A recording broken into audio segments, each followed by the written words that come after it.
Peugeot's improved 2008 is a small crossover that offers an arguably more sophisticated take on the kind of little urban SUV-style design popularised by cars like Nissan's Juke. Super Mini based, it offers all the advantages of that compact runaround you were thinking of, together with the kind of added space, style and light off-road drivability you probably never expected to be able to enjoy on a small car budget. The smarter looks of this revised version aim to draw attention to a very efficient range of engines, plus there's extra media connectivity and stronger standards of safety. On the move, the higher, more commanding driving position and the mildly SUV-style feel of this model have been achieved without too many obvious changes to the nippy, well-balanced handling of the 208 Super Mini, from which this car is largely derived.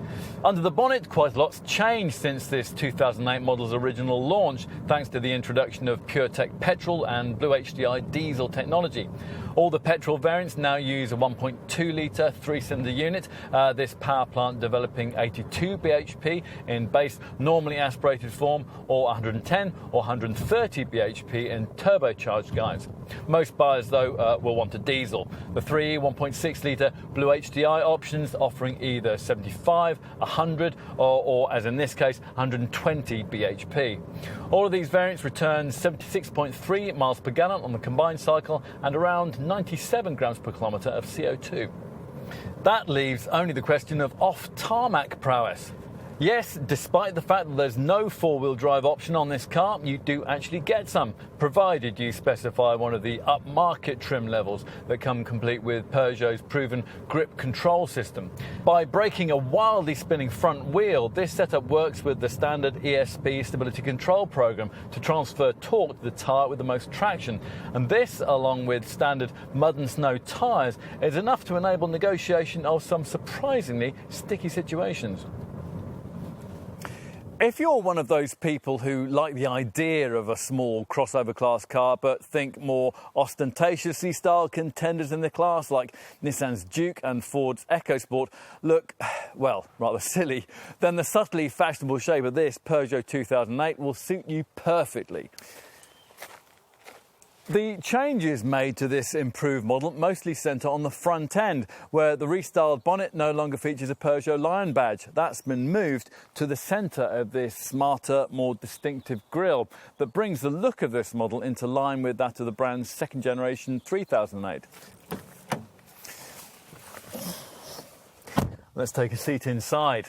Now, the feeling you get at the wheel of this car has always been one of the things that's most likely to sell it to you. So, Peugeot has hardly changed things at all as part of the updates made to this revised model. We particularly like the styled metal look gear knob and the cool blue frames around the instrument binnacle dials. Yes, the instrument binnacle. Now, the style and positioning of this and the tiny steering wheel is part of the car's unusual so-called I-cockpit interior design, something that's always been a major talking point with this model. You have to view the dials over the top of the steering wheel rim, and initially it can take a bit of adjustment and fiddling around until you get to the point where you can see these gauges properly. That's something that not everyone may be able to manage completely to their satisfaction. Do that, though, and for most, the benefits will be well worth having, namely wrist flick steering feel and instruments that are much closer to your line of sight on the roadway ahead. Just about everything else you need to know can be found on what looks like a tablet PC attached to the fascia, this multifunction 7-inch colour touchscreen, which is fitted as standard to all but the very cheapest entry-level models.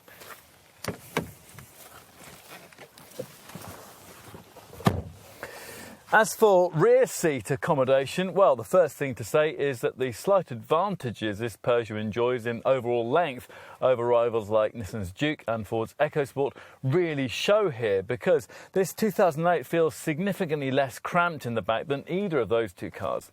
And this is especially true in terms of legroom, meaning that an average-sized adult can sit behind a 6-foot driver in reasonable comfort.